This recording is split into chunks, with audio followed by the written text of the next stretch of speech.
حدیث: حضور صلی اللہ علیہ وآلہ وسلم نے فرمایا، اللہ تعالیٰ اس شخص کو تر و تازہ رکھے جس نے ہم سے کوئی بات سنی اور اسے یاد رکھا یہاں تک کہ اسے دوسروں تک پہنچایا۔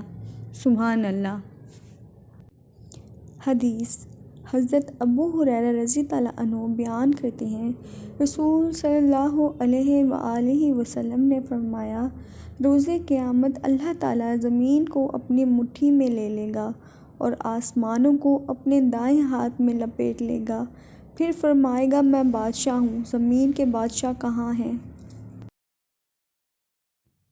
حدیث: حضرت محمد صلی اللہ علیہ وآلہ وسلم نے فرمایا، 3 افراد کی مدد اللہ تعالیٰ پر حق ہے۔